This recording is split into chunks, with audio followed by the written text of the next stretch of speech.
Good morning, everyone. It's Ashley Nicole Flowers, the program supervisor of senior programs and centers, and I'm coming live to you from my office at the Connie Hudson Senior Center. And today we have a busy day. We just got rolling with our food deliveries today, and we are talking about, for our COVID-19 helpful resources today, about gratitude and how we can practice gratitude right from our homes. So we have Amy from Veterans Resource Benefits with us today.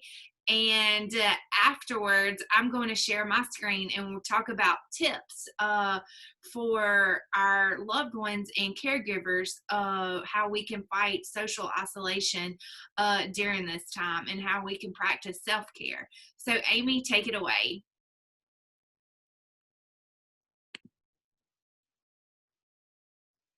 Hi everyone, welcome. Thank you so much for joining us. I'm Amy, and today we're going to talk about gratitude, and I'm going to give you a little definition about what gratitude is. I'm going to give you some ideas on how to start a gratitude practice for yourself, and then we'll go on to do a little guided meditation.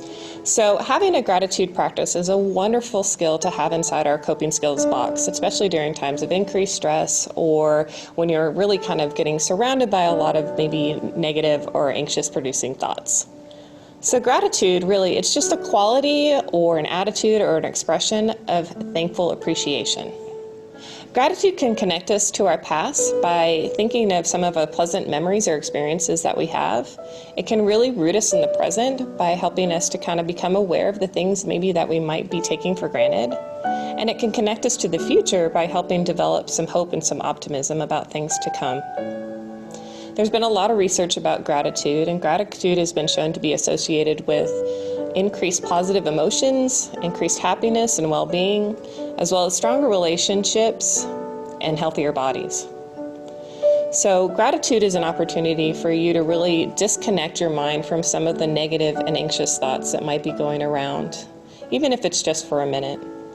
The more time that we spend focusing on gratitude and looking for positive things that we interact with, the more that your mind is going to become attuned to those things in the environment. So it's kind of as you start to see things that you can be grateful for, the more your mind is going to be able to pick those things up.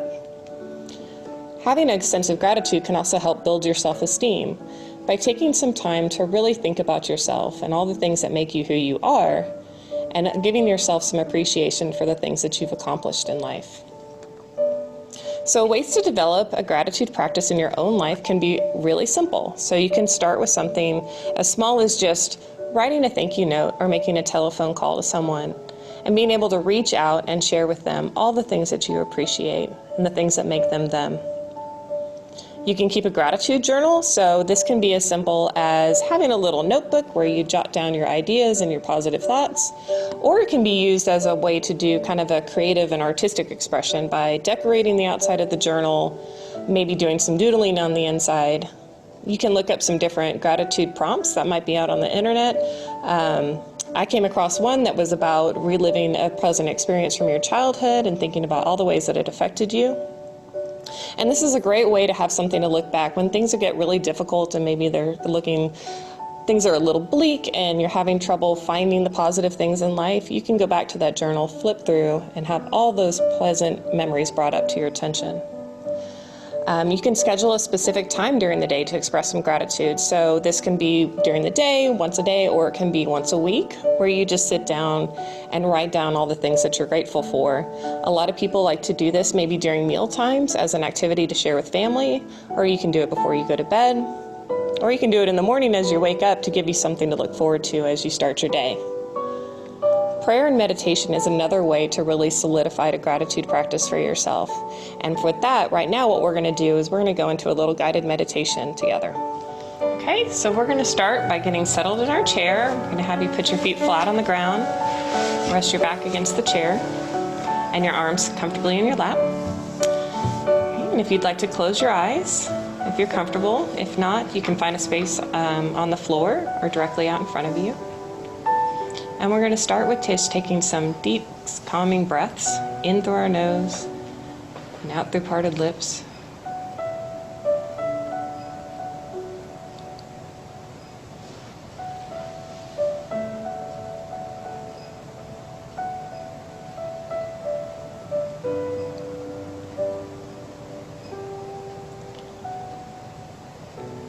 And now I'd like you to draw your attention and your awareness to your body and to your environment.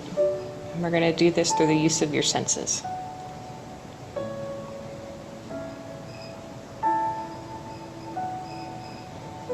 Pay attention to sounds that are coming in and out of the room.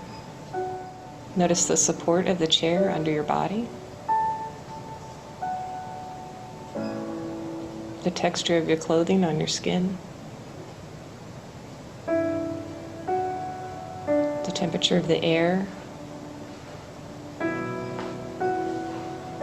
And any scents or fragrances that might be in the room. As you notice these things, thank each one of your senses for the information that they provide to your body and the vibrant world that they create. Now, bring to mind all of the objects that you value and appreciate. Things like air conditioning, or your bed, maybe a comfort food, or flowers or nature.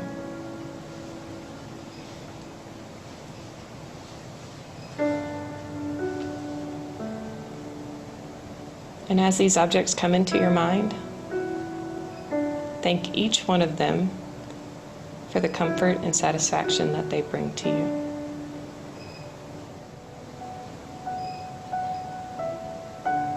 And now I want you to bring to mind the people in your life, or maybe pets and animals that you love and care for. Begin to think about all the characteristics and the actions of these people and the emotions that you have associated with them.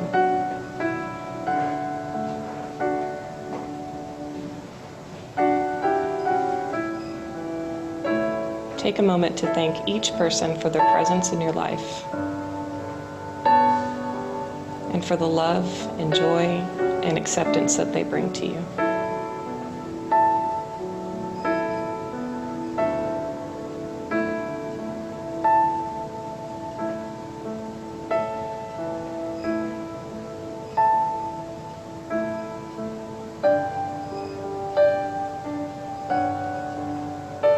And now turn your attention to yourself.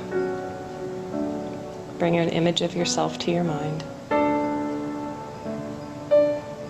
All the characteristics that make you who you are. Your health, your personality, your wisdom, and your ability to persevere during difficult circumstances.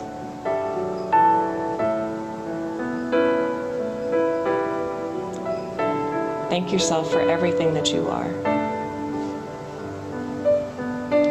Thank yourself for coming today and taking a chance to rest and to improve your well-being.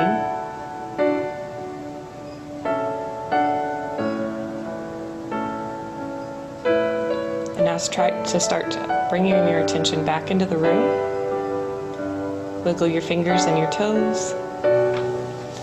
Take a stretch. And a deep breath in. Flutter your eyes open. And go out into your day and carrying with you this deep sense of gratitude that we've built. Thank you so much. Thank you so much, Amy, for that segment. So right now we are going to talk about tips to keep in mind for helping make your life more manageable. So I'm going to start my screen share. Anyone who is caring for a friend, relative, or parent far away can be considered a long-distance caregiver. So whether you are helping with finances, arranging for care, or providing emotional support, long-distance caregiving can bring a host of unique challenges. Please reach out if you have one of those unique challenges and you need senior programs and centers to help you with this. But keep these tips in mind to help make life more manageable while you're caring for someone that is older.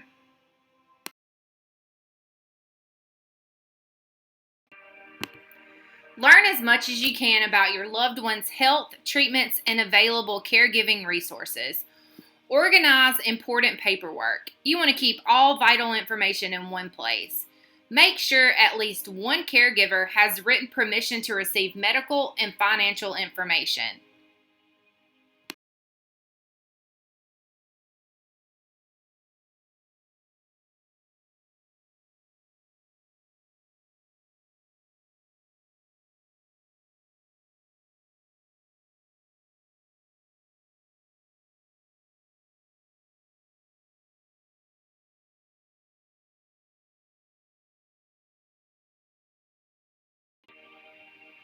When you come down or when you come over to your caregiver, of course, being that long distance, you want to find out in advance what the person would like to do, because sometimes these things change.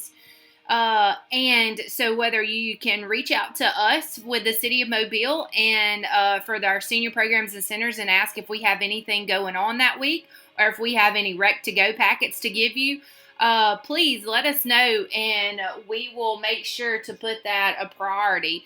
And you want to stay connected with them, whether you're FaceTiming or Zooming. We have several webinars that can teach you, if you're caregiving long distance, how to do it, how to do a Zoom call. And then, of course, don't be scared. We want to partner or to help you find resources for all types of training. So, as Earth, Wind, and Fire says with their hit Gratitude, thank you so much for opening up with us on Technology Tuesdays. If you have any questions, please reach out to City of Mobile Senior Programs and Centers at 251-208-6701, or you can always email us, mprdseniors@cityofmobile.org. Thank you once again, and see you soon.